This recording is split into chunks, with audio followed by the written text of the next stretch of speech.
नमस्कार दोस्तों, मैं हूं दिनेश के वोरा। आप सबका स्वागत है इस कार्यक्रम के अंदर। दोस्तों, आज बात करेंगे दिल्ली की चमक दमक की।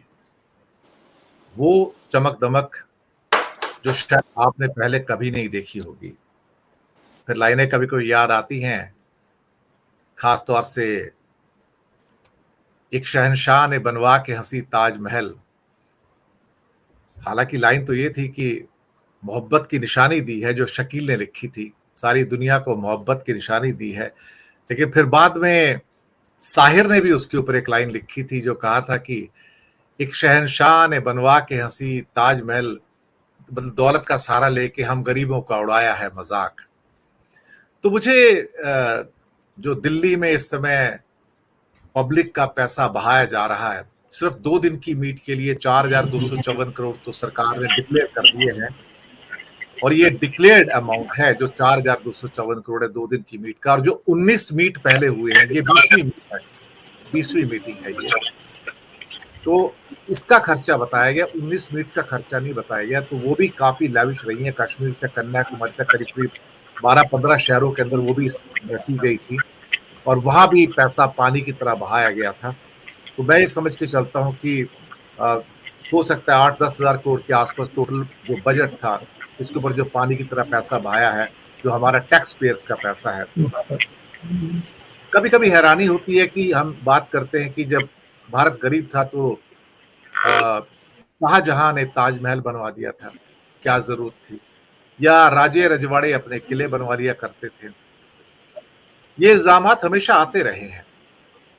लॉर्ड लिटन की स्टोरीज आप सबको पता है कि वो जितने भी भारत में वॉइसराय हुए हैं, हमने एक प्रोग्राम भी किया था उनके ऊपर, कि शायद जितने भी वॉइसराय की लिस्ट है उसमें सबसे ज्यादा रूथलेस और क्रूर अगर कोई वॉइसराय था तो वो लॉर्ड लिटन था। 1876 और 1880 के बीच में, जब भारत में बहुत बड़ा अकाल पड़ा था, बंगाल का 1 करोड़ लोगों की मृत्यु हुई थी, तब लॉर्ड लिटन ने एक दिल्ली दरबार लगाया था, जिसमें हजारों लाखों लोगों को खाना खिलाया गया था ऐश्वर्य के साथ, और बड़ी भव्य सज्जा की गई थी दिल्ली दरबार के रूप में। तो वो दिन भी याद आते हैं। भारत में भी जब 50 लाख लोगों की मृत्यु हुई कोरोना में, जो सही फिगर एक्चुअली सरकार तो बताती नहीं है, तो वो सरकार भी एक सेंट्रल विस्टा बनाने में उस टाइम लगी हुई थी।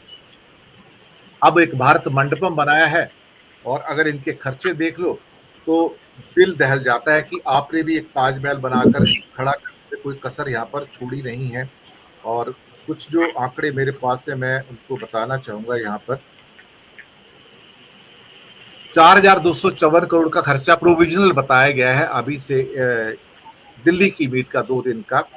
इसमें आईटीपीओ जो इंडिया ट्रेड प्रमोशन ऑर्गेनाइजेशन है, सरकार की 3600 करोड़, दिल्ली पुलिस 340 करोड़, नई दिल्ली नगर पालिका समिति 60 करोड़, लोक निर्माण विभाग दिल्ली 45 करोड़, केंद्रीय सड़क भूतल परिवहन मंत्रालय 26 करोड़, दिल्ली विकास प्राधिकरण 18 करोड़, वन विभाग 16 करोड़, दिल्ली नगर निगम 5 करोड़, और करीब करीब 4,254 करोड़ रुपए प्रोविजनली ये पहला खर्चा दिया, सरकार ने खुद दिया है इसको। एक्चुअली आप सोच सकते हो कि बाली के अंदर जो प्रोविजनल खर्चा दिया गया था 230 करोड़ दिया गया था, टोटल जो मीट हुई थी।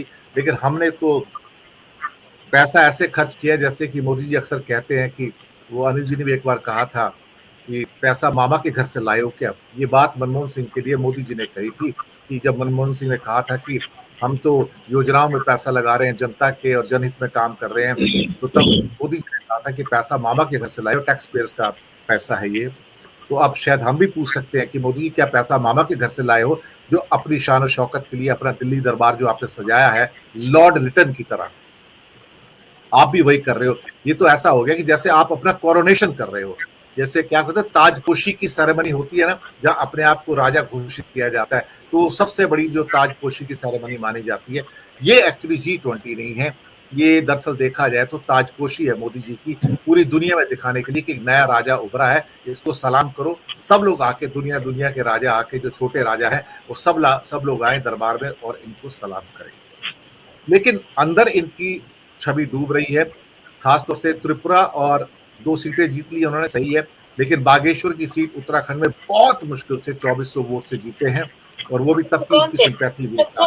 लेकिन category law of attraction, the law of opulence, meaning in how to use it, by Ramesh Sassin. Opulence, The lure of opulence is the mental lure of success.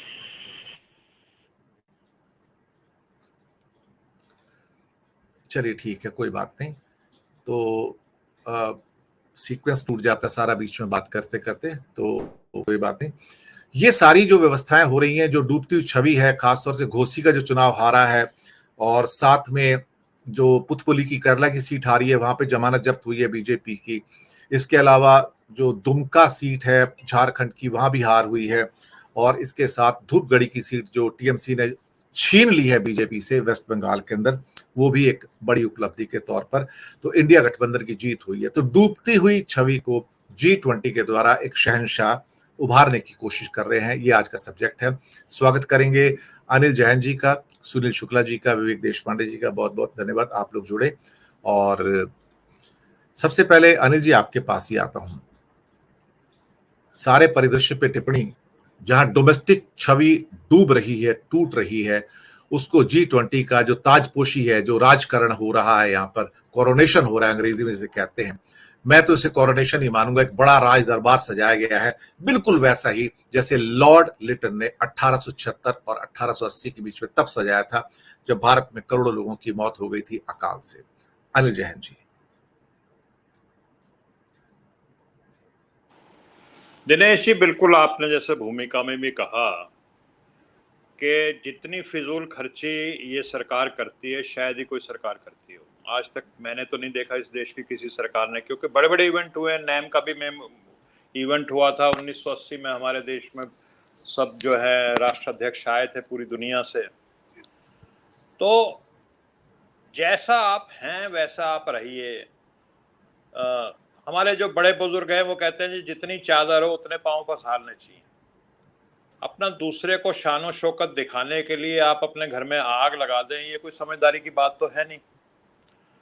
आप 8,400 करोड़ रुपए का हवाई जहाज खरीद लेते हैं, 13-14 हजार करोड़ रुपए अपना सेंट्रल विस्टा बनाने में लगा देते हैं, अपना 3,000 करोड़ की एक मूर्ति बना देते हैं कि दुनिया की हमने सबसे बड़ी मूर्ति बना दी।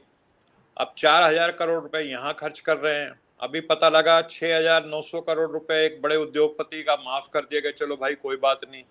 और मैं एक वीडियो देख रहा था, लखनऊ की वीडियो थी कि एक कोई बेचारी महिला थी, उसके पति की मृत्यु हो गई। वो चेक बैंक का 15 लाख रुपए का कुछ कर्ज था, नहीं चुका पाया। उनको घसीट के बालों से पकड़ के उसकी बेटी को और उसको कैसे घर से बाहर किया जा रहा है। तो एक तरफ तो आप 10-15 लाख के लिए इस तरह से काम करते हो, और बड़े बड़े उद्योगपतियों के हजारों करोड़ रुपए माफ हो जाते हैं, लाखों करोड़ रुपए माफ हो चुके हैं इस तरह से उद्योगपतियों के। आप पैसा दोनों हाथों से ऐसा लुटा रहे हो जैसे आपके मामा ने आपको दिया है।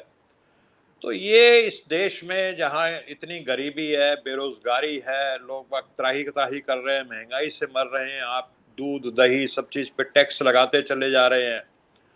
तो ये कुछ मेरे को तो दिनेश जी, ये बात आपकी ये चीज जस्ती नहीं। और आज जो दिल्ली जो है, 15-20 दिन पहले से जितने दिल्ली के रेडी पटड़ी वाले, चलो नई दिल्ली में आप कर देते समझ में आता है, नई दिल्ली से भी 20-30 किलोमीटर दूर का जो इलाका है दिल्ली का, जहाँ किसी विदेशी ने आना भी नहीं है, वहाँ के आपने रेडी पटड़ी वाले, सब्जी बेचने वाले, उनके काम धंधे बंद करा दिए। वो घर चले गए, अपने गांव चले गए। तो काफ़ी परेशान है बेचारे, पहले ही उनका गुजारा नहीं होता, अब उन पे जिसको कहते हैं गरीब मार पड़ गई। और दिल्ली को तो ऐसा वीरान बना रखा है दिनेश जी आज, कि जितनी पुलिस नजर आ रही है उससे 1/10 इंसान नहीं नजर आ रहे, वहां पे आम नागरिक नहीं नजर आ रहा। बिल्कुल वीरान बस्ती बना दिया है, जैसे सुनसान, जैसे वो हमारे एक अंग्रेजों के जमाने के जेलर साहब कहा करते थे। तो उसी तरह सुनसान और वीरान दिल्ली को बना करके रख दिया है। आम आदमी कुछ है नहीं, बैंक बंद हैं, दुकानें बंद हैं, जो बाजार हैं, पहले कोई विदेशी आते थे तो बाजार के लोग बड़े खुश होते थे कि वो बाजार में आएंगे, शायद कुछ चीज़ उनको पसंद आए, तो फिर हमारा हो सकता है एक्सपोर्ट का भी मामला शुरू हो जाए। तो बाजार, रेस्टोरेंट तक सब बंद करा दिए उन्होंने, कुछ नहीं चलने दे रहे।